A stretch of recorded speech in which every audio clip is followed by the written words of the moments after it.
Welcome to the At the Coalface podcast with your host, Jason Greenwood. This podcast is all about what it's really like in the trenches of digital and e-commerce.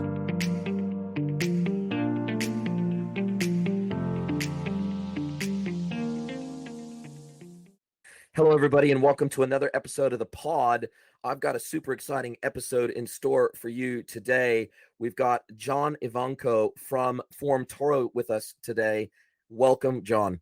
Hey, thanks. My pleasure, mate. It's funny because we've had lots of awesome banter on LinkedIn. I think I actually found out about you and met you through Juliana Jackson. I think, if I remember rightly, she told me about this guy that knows his shit when it comes to e-commerce, and she pointed me in your direction. And I think that was, if I remember rightly, it was probably about a year and a half, maybe 2 years ago. We connected on LinkedIn. And we've had lots of good conversations. We have had lots of good banter. You've been putting out some absolute banger posts recently. You're on fire. You've obviously built this new platform, Formtoro, and we'll get into that in a little bit. You've got a stack of experience. You went from the medical space. If we go all the way back to 2003, you're from San Francisco. You're based in the Bay Area. Hospital Unit Service Coordinator 3. And then you went from that into business consultancy, solutions consultancy, tech, e-com, customer experience. And I also think you're if I understand correctly, I think you and your wife are also qualified lawyers. Yeah, we got an interesting background going on. I think I've touched a lot of different career paths. Healthcare for a bit, which was a blast, and it exposed me to what that was all about. And my mom's a nurse, so she's been in healthcare her entire career until she retired. And then ended up in law school during the recession back in like 2009 and 2011, and then came out and, well, San Francisco and startup seemed like a good place to get back to it. That's a funny transition. But I guess the whole thing about legal skills is it teaches you to do research, teaches you to be very methodical, especially in a litigious state like California. You really have to know, I guess, all of the commercial and legal ramifications of anything you're doing in business. And so it feels like that would be a natural place to deploy your skills. For me, it was like, do you go get an MBA or do you go to law school and get a better sense of what everyone's talking about? Because there's legal that goes into every single agreement that happens between a business. And that's usually where things get stalled or people get taken advantage of, to be completely honest. And I figured it would be better off to have a little bit of background in that. But I am spoiled. I have a wife that is in commercial transactions working in tech. So she takes the lead on all that. And I can take a step back and just have somewhat intelligible conversations with her about the different elements. Love it. And so you're an owner of Boone Road and Formtoro, and Boone Road and Formtoro.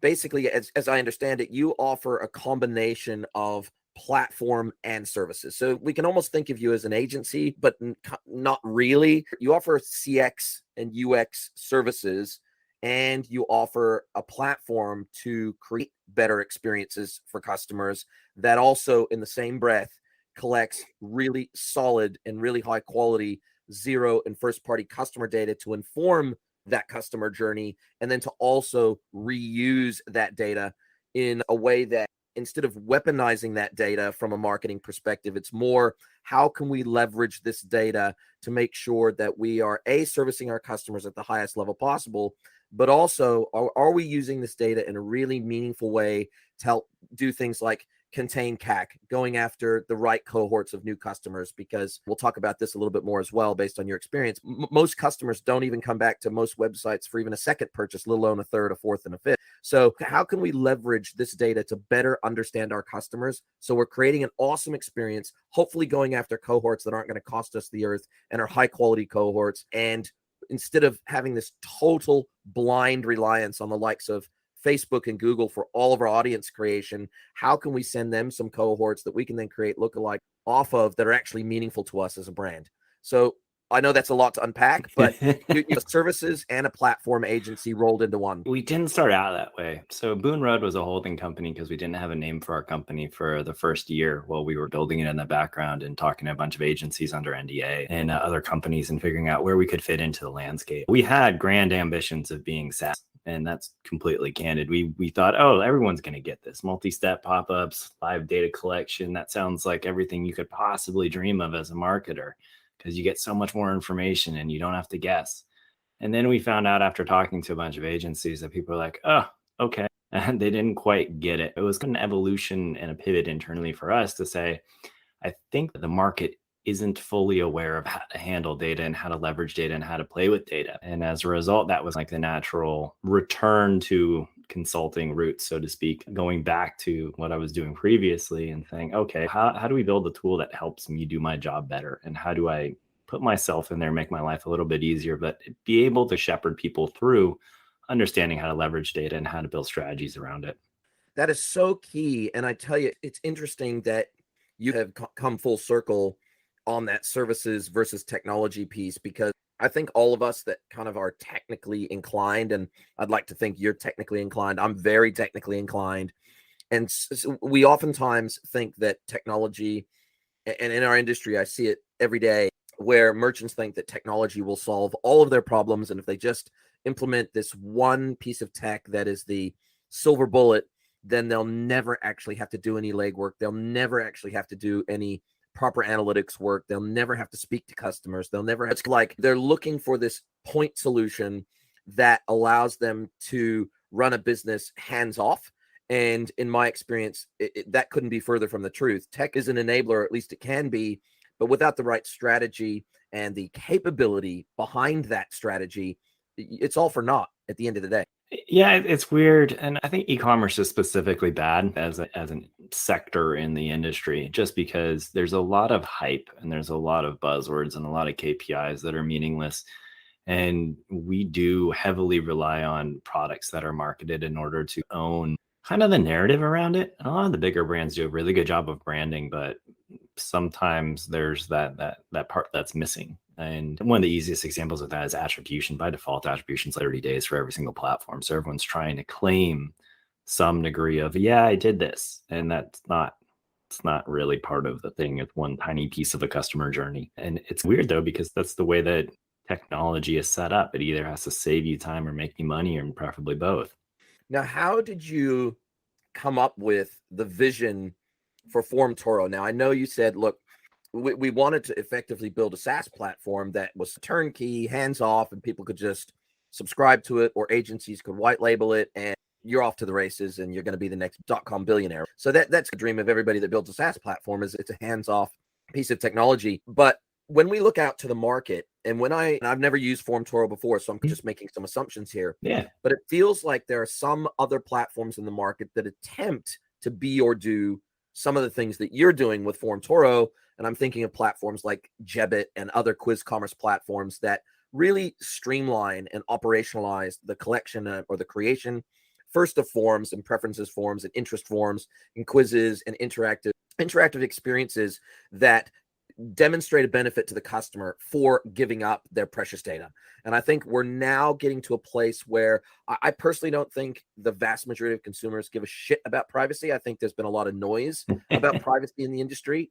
And I think in general, it's actually in Apple and Google and Facebook and big tech, it's in their best interest to push this narrative of privacy, because at the end of the day, all that does is re-entrench their position as the leaders of first-party data in the industry with their single sign-on technologies and their SaaS platforms, et cetera. They've got first-party data coming out their ears. And so what do they care if everybody clamps down on privacy? It's actually in their best interest to force every brand in the marketplace to be completely dependent on them and the cohort of first-party data that they have in spades. And so I think it's actually a bit of a red herring. Look, everybody praises Apple and iOS for all their privacy moves. Well, look, if you were going to develop an ad network based on your treasure trove of first-party data, what's the first thing you'd do? You'd clamp down on privacy, wouldn't you? So I see it as a red herring. Now, look, maybe I'm just being cynical, but I don't think that Google or Facebook or Apple, I don't think that any of these mega brands do anything out of the goodness of their heart. It's always a strategic play. And so we've got some technologies out there that help us gather zero and first-party data. Maybe we'd even call them competitors to Formtoro. But what's your kind of opinion on the benevolence of these large corporates to push privacy? And then secondarily, why did you feel the need to go and build your own platform versus perhaps using something that's already in the market? Yeah, to the big baddies in the room. We went through this and we've been following this since GDPR and everything else. The wife's also a privacy attorney and has been following that and tracking that. So we've been like around what's going on and how it's changing for a while. I was in smart home. When I was working for LifeX and I was in smart home, we had a lot of data, a lot of personal data about usage of products within a home. So we started to see what was happening in that specific industry. And I think that was like one of the catalysts behind Apple's move to privacy is they were launching HomeKit enabled stuff in homes, and that became a real sticking point to put a microphone in your home like an Alexa or Google. And a lot of people do draw the line at that. There's a lot of people that have them and they were giving away for basically cost in order to collect more data and mine everything. I think there is a turning point though where convenience and privacy maybe can't coexist anymore. And I don't know what that looks like. The interesting play about Apple's move with iOS changes and stuff like that, specifically around tracking, the first thing that things like Shopify did was partner with Google and Facebook, which is dangerous because Google and Facebook make up the majority of the ad spend for a lot of these small brands. And at a certain point, they were bringing in a bunch of brands for free, basically, on the marketplace and allowing them to do stuff. But eventually, they're going to take a cut. Now you have AI and ML, and I do use those terms because Google and Facebook actually have the capabilities to make it happen. They have an algorithm that's going to decide who makes them more money. So they can decide if they want to show you an ad or they can decide if they want to direct you to their own shop. And they're making those decisions faster than any human can do. And Facebook has the same thing. It knows what your ad spend is. It knows what your return on ad spend is. It knows all your numbers. So it can choose where it wants to send you and what kind of ads it wants to send you and what it wants to put in front of people who have the higher likelihood of checking out on their platform and makes them more money or sending the traffic to your own website. It's a rigged game if you think about it. That's what I'm really scared of. I don't think there's a way around it. I think that when you allow machines to make decisions based on what's good for the company, and good for the company means revenue at all different points, you're going to see costs just keep going up and you're going to see lower and lower results that benefit the company itself. Couldn't agree more. And how did you, obviously you saw this unfolding, some would call it a dystopian nightmare of privacy or lack thereof, with these massive companies just owning kind of more data and understanding more about us than we do about ourselves. And you said, hey, we need to level the playing field here. And we see that iOS is not going to go back on its privacy journey. They're going to continue locking things down. They're going to continue hoarding data inside Apple. They're going to continue to basically hold app vendors' feet to the fire. They're going to continue to develop out their capability to do targeting. They're going to basically monetize. Apple has been pretty reticent to monetize their customer base in any other way other than hardware and software that is wholly their own, and through music, etc., and through other content plays. But it feels very much like Apple is readying itself for a future where it's got to be in the arms race, in the ad tech and ad spend space, up against the likes of Amazon, Google, and Facebook. Those are the big three now from a digital ad spend perspective. And it feels Apple is arming itself to the teeth to compete with these guys in all sorts of new ways. No, the And best thing they did, Apple Pay. Hands down, the best thing that they did. Whenever I'm online on a store, I check out via Apple Pay. I use Apple Pay to pay for all my groceries. I like that it like hides my credit card number via all the payments. They have so much data relevant to payments. And it's funny because I was in mobile payments back in 2011 and it was early on. And then I went to Australia and I realized I could use Apple Pay everywhere and I never had to pull out a card. And then that was like the turning point for me. And this was back 2015. And I was talking to a couple people that were in finance and they were talking about the mobile payment market and how all the telecoms had already paired up with people in Asia. And that's how they were making all their payments happen. And they don't use cards anymore. Apple knows that it's dominant. It's slow to roll stuff out for its wallet app, but when it rolls stuff out for its wallet app, it works. And now if you think about it, and this is something that I didn't even realize till the other day, I used to think there was only 2 points of intention on a website where someone would actually have to type something in. And one was the checkout where you'd have to type in your name, address, email, fill out all that stuff. The other one was signing up for a discount code, subscribing to a newsletter with an email. Apple has taken away the checkout. It's no longer a point of intention where you actually have to type something in. You just tap a button and double click and you're good to go. There's only one point of intention that a user takes on a website now where they actually have to type something in. Yes, that's a very interesting point. I guess the argument could be made that site search is still where somebody might want to type something into a website to find what they're looking for. Related, right? I'm sorry? That's more marketplace related. Yeah, I guess it's the kickoff of the customer journey for a lot of customers. So that they'll arrive at a website, and unless they arrived on the perfect landing page, the perfect PDP, where that's exactly what they wanted, and they only want to check out with that one item, then I guess, there is almost no additional friction there if you use Apple Pay or any one of the other sort of single-click checkout experiences, whether that be Shopify payments or Google Pay or any of the others. There is almost zero friction between the point of landing on a product that you like, adding it to your cart, and checking out. It's virtually friction free, apart from obviously if you want to search for other items to shop in the same shopping session. Yeah. You asked, like, how did this idea come to be, and how did we figure out that this is what we want to focus on? The story starts actually a long time ago, back when I was selling SaaS. We had so many people that were coming in, and it was always a debate: how long do you want your sign up form to be on SaaS? And I realized I want enough information, but I really just want to direct people to like a demo video that they can watch. And then I want to follow up with them when they've had time to do that.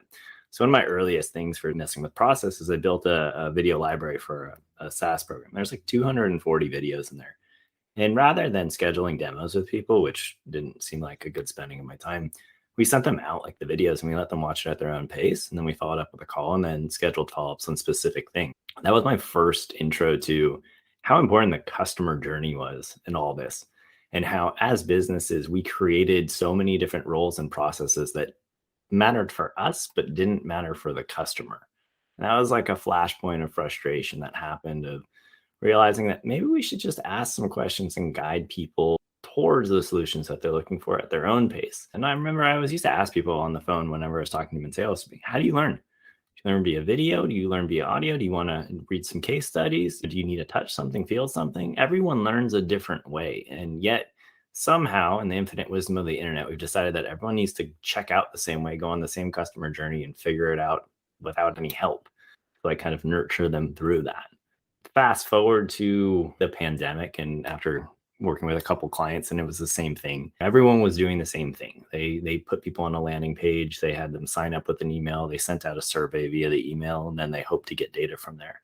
And then we realized where the real drop-offs were. And the real drop-off was you get a good sign-up rate, but that open email rate dropped, and then the click-through dropped, then the completion of the survey dropped. And to be completely honest, I wasn't aware of any competitors in the market when we started working on this, which was more than a couple of years ago. It just wasn't very common for anyone to be playing in this specific part of the game. And then when we got deeper into it and started really like building, we realized that people were building not in the right way, where people were trying to solve a problem that really wasn't a problem. And you can see the ebbs of it, of like when personalization became such a big thing that everyone was focusing on, but no one knew why. There was all these quotes that it was going to help people out and they were going to make more sales and everything else. And I look at stores like Nordstrom who have all innovation groups, and I order pretty much the same stuff from them in one size, and they never send me an email related to that product in that size when it's available. We were not really good at that at all. And I think it's cute that a lot of stores want to get inside that game and make that happen. But if you can't leverage data to tell bigger trends and apply that to some serious BI in terms of making decisions around resource allocation, there's no point in collecting it. And I guess that feels like one of the reasons why you guys bundle this concept of, hey, we've got this really engaging and really interactive experience technology that we've built, but we realize that just handing this off to marketers to weaponize this data almost against their customers isn't the right way to go, or isn't enough. And so we watched some of our competitors in this space, and I won't name names here, but if you watched like how they went about stuff, they started hiring a lot of people and starting to take over all the design and how to go find agencies to partner with in order to do the creation of these things.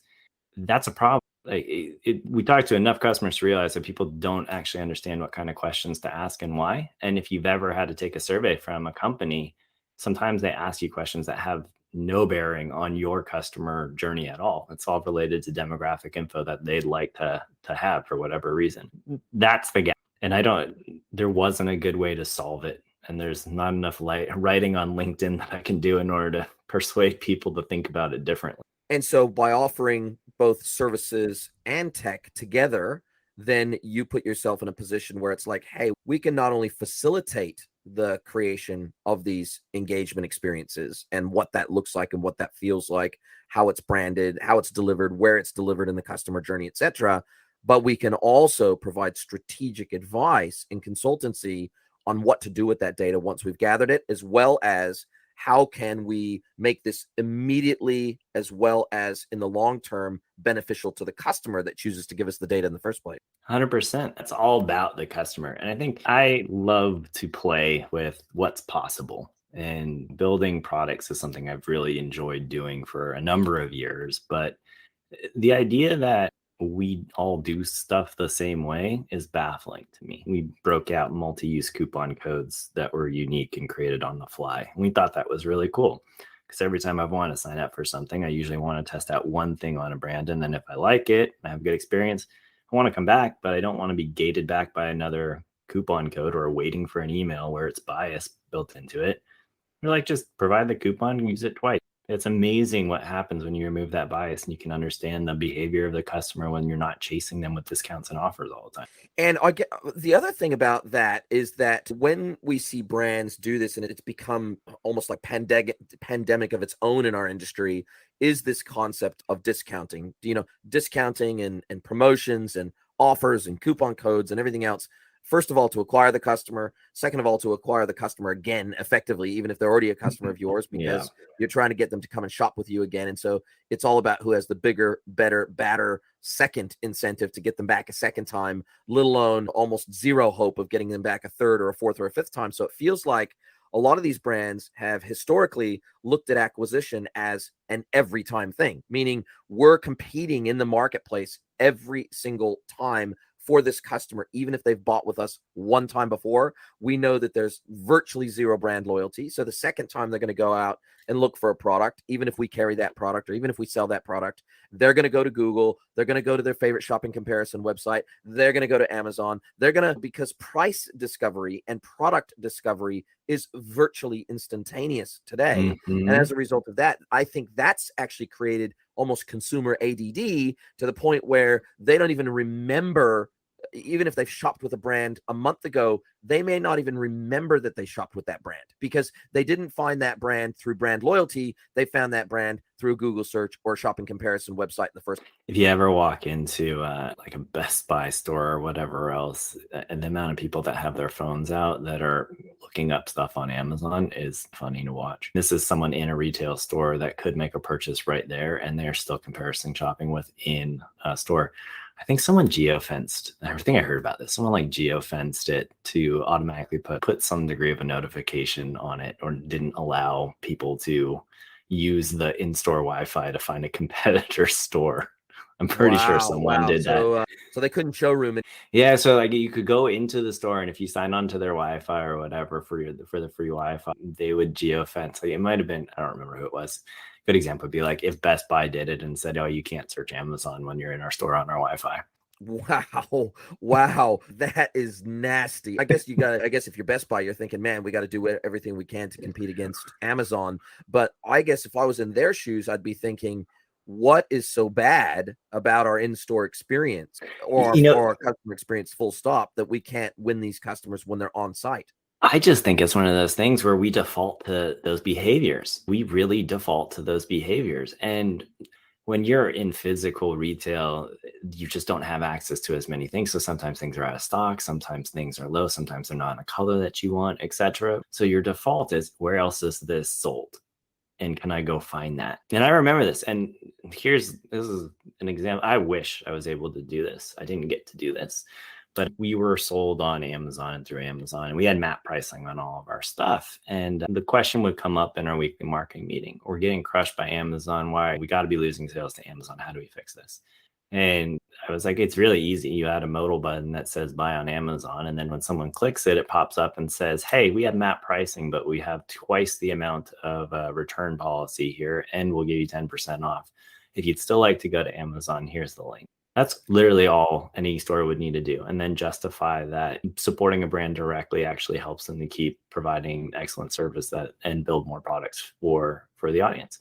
Yet I've never seen one website that does that. Wow, what's funny that you should say that, because that kind of almost brutal honesty, not so much brand to customer, but brand to itself, is something you don't see very much of. It's almost like they want to bury their head in the sand, whilst also knowing that Amazon is the 800-pound gorilla, but they almost don't want to admit it to themselves. But that yet that's all they talk about. But yet they don't do anything strategic about it, as you say. They don't effectively say, well, look, let's hijack behavior that a customer's already going to take anyway. Why don't Mhm. we effectively help them with that behavior? And it's not just out of the goodness of our heart. It's genuinely about, I guess, interrupting the patterns. Like you said, this is a pattern, right? This is a Yeah. behavioral pattern that people do. How can we interrupt the pattern, even if it's just for a split second, to actually get a really important message to that customer as they execute on that pattern? That's the key, right? Yeah. It's so funny because I love people that call themselves experts in a space. I'm constantly learning. I've seen so many things I've wanted to do and try on sites, and I don't understand. I haven't really been blown away by anyone breaking the mold and trying something different. And in legacy industries like e-commerce, that hasn't really changed since like the late 90s, in all honesty. Like web design, every e-commerce site looks the exact same. We don't browse that way anymore. The experiences that we have require you hitting a back button on every single page. Why is that the behavior? Why are there breadcrumbs on every single ecom page? That seems like it's very inefficient for how we currently browse stuff. You don't have to hit a back page really on Netflix. You just scroll to the right, to the left, and gives you the information you need, and you can go from there. I just haven't seen the amount of innovation that I think e-commerce needs. And yet we get hyped about some basic technologies. Yay, we can collect a phone number after an email. I've got like days on why that's not a good idea. Like I think e-commerce is low-hanging fruit of people that don't like thinking through things and don't want to challenge the status quo. And when you first start engaging with a customer, before you even start talking about the Formtoro technology and how that allows them to engage with their customers and collect more data and store it and use it, etc., what is the, I guess, when you, the very first time you start meeting with a new client, what are some of the first steps that you do? Are you digging into their GA data? Are you digging into what makes them unique as a brand that you now need to better communicate to the market? Are you looking at their key competitors? What is it that you kick off with? Do you start to understand their level of empathy for customer first and meet them where they are? Or is it, hey, this is a playbook. Here's a playbook of 10 things. If you guys aren't doing this now, here's a playbook of 10 things we need to execute on immediately. So what does your engagement model look like? You want to know how crazy this is? I don't even look at Google Analytics at all. I just don't care. The reason why I don't care is Google Analytics is really good at telling you what you're looking for. It's Yeah. not good at telling you about behaviors that you'd be blind to. I Or they never, want you to be blind to. Let's be cynical here. And I've noticed, and sorry to cut you off, and I'll let you no, continue in a no, second. you're good.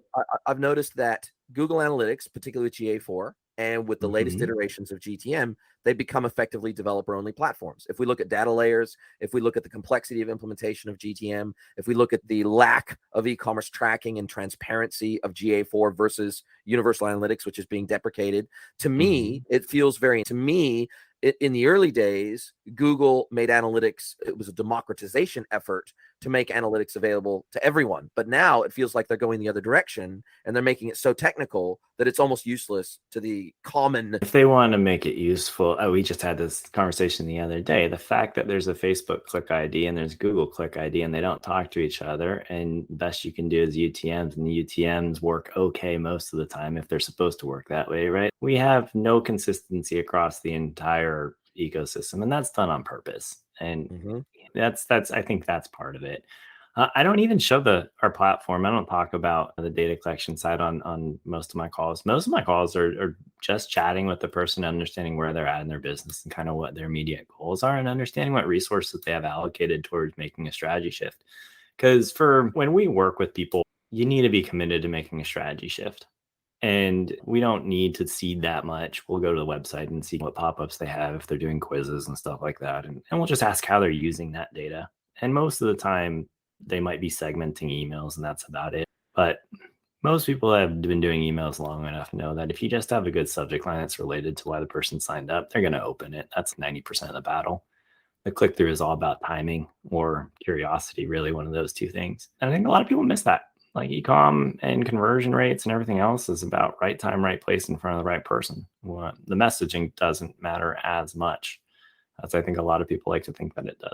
Yeah, the timing is really important. I think about myself and I think about it's been dumb luck. I would say 95% plus of the time when I receive an e-commerce email from a newsletter mailing list of an e-commerce site, I would say that greater than 95% of the time, if I click on something in that email and actually make a purchase from that email, it is because they just had dumb luck around their timing of sending the right item at the right time that I was looking for already, or the timing was just perfect. So for example, my wife and I, we got married in a lockdown wedding in November last year, but we're having our reception this year. Now that we're out of lockdown, we can have more than 10 people at our wedding. Yeah. And we're having it at the end of the month. One of the fashion brands that I'm subscribed to, they sent out an email. It was about a month. It was actually about 2 months ago. And it just so happened that I was looking for some clothes for my groomsmen. And it just so happened that it was, obviously they didn't know that I was going to be having this reception. They had no idea. So it wasn't like they were targeting me based on the timing of the date of my reception. They had no idea. And it was just dumb luck that they sent something that was totally relevant to what I was looking for in that moment for my groomsmen. And yeah. I've had this experience on many occasions where it's just dumb luck that there's no possible way that e-commerce brand could have known, would have known, should have known something that was happening in my life that was relevant to something that they sent me. That wasn't. But I bet you they have a list of different things that you did, how many pages you watched, how many emails you opened, how many other ads that you saw, or whatever they've ascribed to being. This is what made this person convert. Jason converted because of this. Yeah, and it would be wrong. It would just simply be wrong, and they would be making massive assumptions because they've probably spent, $500,000 on a CDP, and they've spent whatever they've spent on marketing automation, and they've spent whatever on CRM. And guess what I'm going to do today? I'm going to set up a post-purchase survey, and I'm going to ask, why'd you purchase today? That's going to be like the open-end question. I'm just going to leave on every checkout. Yeah. That's going to be the question. Why did you decide to purchase today? Why was today the day that you decided to make your upgrade? Yeah, because the reason that they think it is most often not going to be the case. And we don't ask that question. We ask, where did you hear about us? Oh, yeah, it must have been our great ads, whatever. We're so business company centered instead of just asking customers more questions. I used to block out every Thursday and Friday and take all the angry customer support questions, which I thought was a blast because I talked to people and they would be so huffy puffy. And I'd explain to them, I was like, look, I'm here to just answer your questions and learn a little bit more about you and what's not going right in your experience. And I'm going to try to walk you through as best I can. But sometimes things don't work out, and we can be fun on a Friday. Like, it's a Friday. Like, it was so funny because you watch people change when they realize that, like, it was a Friday and you were taking time to talk to them and you talked to them for as long as you wanted, but you understand about people. But most marketers hate talking to customers, absolutely refuse to do it. They don't like it at all. They would prefer to just send out a survey and get some blank answers about some things that people do and then make assumptions based on that. And they only had 4% of the people respond to the survey. So now they're making all their assumptions based on like very small minority of stuff. I think that's the thing that bothered me most and really put us in the Formtoro kind of thing was we had low expectations. We thought multi-step, whatever, live data, maybe you'll get like 70% of people to give answers. 96% of people provide us full data and answer all our questions. That's crazy. People want to tell you. And it's so funny because in the early days, and when I do talk to customers, I always ask this one question. Every time I unsubscribe from an email list, everyone always asks me why I unsubscribed. They never ask me why I subscribe when I sign up, and that's weird. Wow, such good. This stuff seems so simple, but it's not simple, right? It is simple in the sense that customer psychology is actually simpler than we'd like to think it is in some respects. But I guess developing your empathy gene and developing that muscle, that empathy muscle, in the business that isn't, I guess, necessarily immediately commercially motivated. And I think, to me, that is probably the single biggest issue I see in e-commerce today, is that marketers are actually salespeople. And I know the likes of Gary Vaynerchuk and others have talked about this, that digital marketers are not, they're not actually doing marketing, they're doing digital sales. And so they're effectively doing digital promotion, digital advertising, but it's all about sales, and it's all about sales within the next 24 hours. And so basically digital marketers, what I've seen is that unless they can convert based on an effort that they make as a marketer within 30 days of making that effort, then they consider that effort dead money, dead effort. And so we, as, I guess, people in the industry that aren't, I don't consider myself a marketer, but I really try to understand the overlap between marketing and tech and customer psychology and all of the different touch points that customers have against the omnichannel journey. I really try to have empathy for people that are trying to navigate that journey as a customer. And it's almost like it's a minefield of data gathering and weaponization of their data and their behavioral actions taken on a website or taken in store, etc. And I guess customers feel that brands and marketers have become almost combative in their desire to voraciously capture every single data point they can, but they don't make any effort to show the customer why or how that benefits them. And 9 times out of 10, it's because it doesn't benefit. It's because it benefits the brand. This is quizzes, 100%. And I'm going to make some enemies here. I hate quizzes. I absolutely hate the idea behind a quiz. I don't mind stuff that helps guide you, but the fact that you have to put in your email address to get your results or whatever at the end is the biggest gimmick and bullshit I've ever seen. A quiz is a pre-intent action that someone's taking and part of product discovery. Give them the answers, support them. If you want to collect data and attach it to something later, there's other ways to do it. You could delay, put another nice little pop. Like, we use multiple pop-ups on a website, and people are like, oh, you're using so many pop-ups. I think you might have actually commented on that jokingly on one of my things. Yeah. But we put one on the homepage to let people know there's an offer. And we put one on the product page, and we wait like 45 seconds to a minute. And if someone's on a product page for 45 seconds to a minute, they're given the good old look over. And if they're happy, then the offer is there for them just to make sure it's there. And we do it not to be like overly aggressive, even though the data is worth more than the discount that we give them long term. But we do it just so that we can let people know that we're there for them and that there's an offer for them. And there's nothing wrong with that, because you're building a website for your 90% of people that are first timers there. Anyone that knows the product and knows your website is never going to spend 45 seconds on a product page for the most part. They're going to go in there. They're going to know what they're going to want to look at. They're going to scroll through as quickly as possible, and they're going to be in and out. And they probably have already purchased from you, so they're not going to see that pop up anyway. So we need a design for that brand new first look at everything. Yeah. Sorry to cut you off. I'm going to give you an example of a scenario where I think that data can be mutually beneficial in these experiences between a brand and a consumer. So I'm working with a company now that sells four-wheel drive parts, and we're looking at a complete rebuild of their e-commerce platform. We're actually going to migrate them onto a new e-commerce platform. We're replatforming a whole bunch of tech. But one of the things that we're bringing to the table is a Regio plate lookup service. And we've got to fetch data from a remote service so that when they do the Regio plate lookup, we know the make, model, year of their vehicle, so that we can do an automatic match between that vehicle's data and products that fit. So that way they don't have to think about it. They don't have to worry, does this brake pad fit my vehicle? But the benefit of this is not only does it make it easier for the customer to really rapidly find stuff that works for them in their vehicle, but we're going to allow them, and we've engineered this for them to create a My Garage, right? Because most customers, they'll have more than one vehicle. They won't just have one. They'll have maybe two, maybe three vehicles in the household. And so they may want to store that vehicle data and more than one vehicle's data in the database, so that when they log in, they can automatically apply a filter for the vehicle that they're shopping for. As they traverse the website, we'll only show them products that fit their vehicle. Yeah. So that's an immediate benefit to the customer, but it also benefits the brand, because every single call that is made to that remote service has an API cost, right? And so we're benefiting the customer by storing that data in the website against their customer account that they can reuse at will when they enter the website.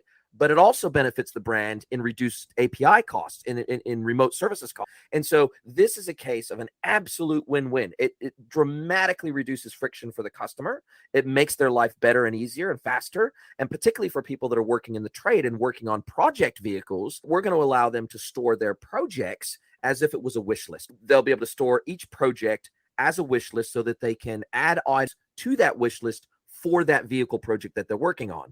And then once they're done adding that all to their kind of wish list, they can check out with the whole lot for that one project at one time. Now, again, that gives us really important data around the vehicles that are the most common. That gives us a really accurate forecast of the types of products that we need to create better stock holding for.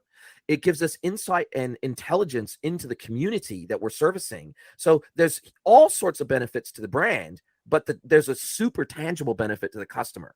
And I think if we as e-commerce specialists can start thinking through that lens, hey, we want this specific outcome because it's commercially beneficial for us and maybe they'll buy more, et cetera, et cetera. But on the flip side, how can we resurface this data back to the customer at the right time in a super meaningful way that matters to them? Yeah, you nailed it. It just requires getting to know who your customers are and maybe approaching them not as dollars and cents. I don't know. It seems a little crazy. I'd love to see brands that provide more experience level stuff where it's built around. You said sales has turned into marketing, and marketing is really customer support, and customer support is really customer experience. That's like my cascading view on it. If you're in marketing, you're really in customer support. You got to predictively understand what questions a customer is going to have and do your very best to describe them in the most straightforward manner possible. God, B2B websites would really get a kick out of that. Maybe plain English would work instead of buzzwords once or twice that people would have to look up and try to understand what they're talking about. I think we've overcomplicated a lot of things, and in an effort to stand out and be different, we've actually just made it more difficult for most people to make decisions. This came up in conversation the other day.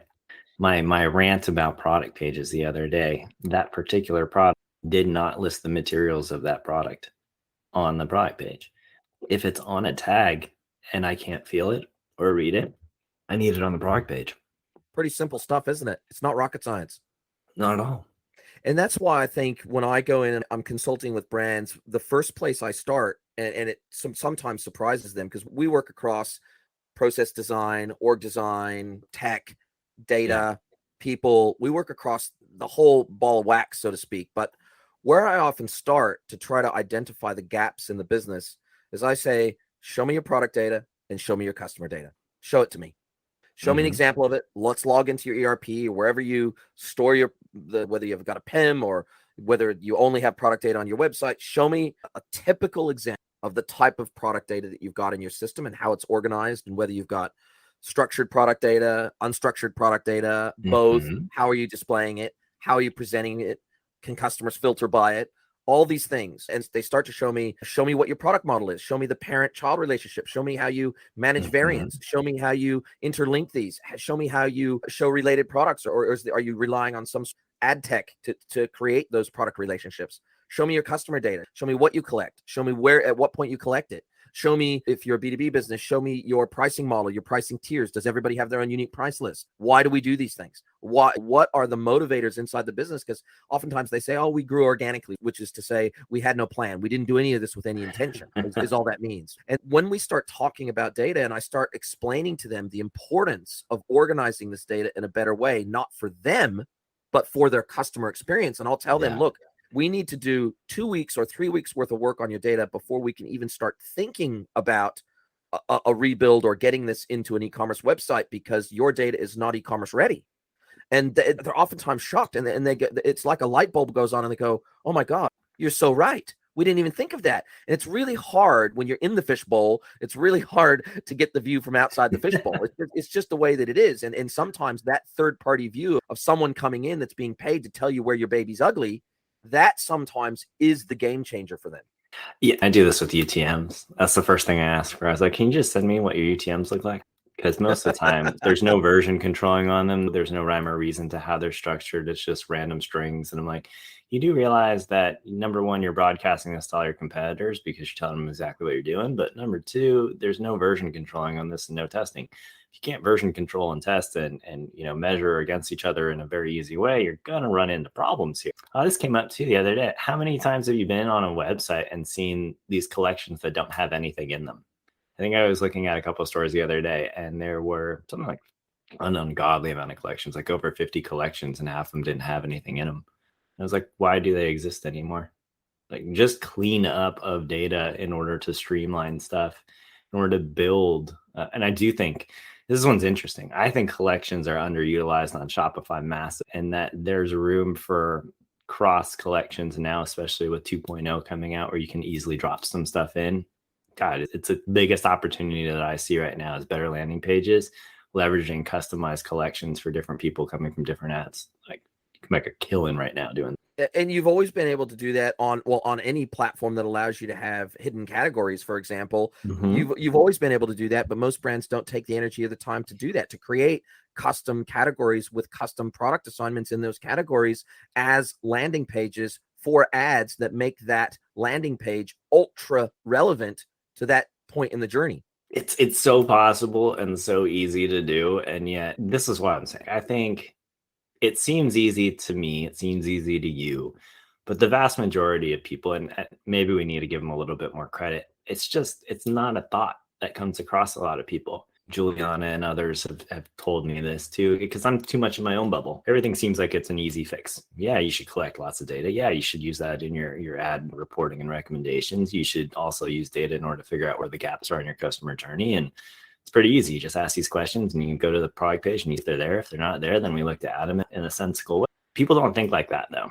That amount of like logic driven thought that exists within different people within industry might exist to a certain extent, but everyone's firing from their old playbooks. And God knows, we know that if you search for something on Google, and you're going to get the same answers pretty much all across the board. And most of them are abandoned cart and give a discount out on that third email and all that same stuff. I'd like to see people challenge like the e-commerce norms more.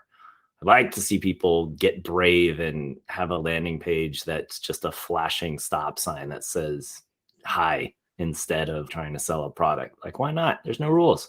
Yet we pretend there's tons of rules that we all have to follow. I love it, mate. Look, I love your thinking. I love the way your brain works. I love the challenges, the gauntlet you throw down to all of us almost every day on LinkedIn through your amazing content. I think the next conversation we have, I'd love that to be a bit about the metaverse and where we stand on that. And many thoughts on that.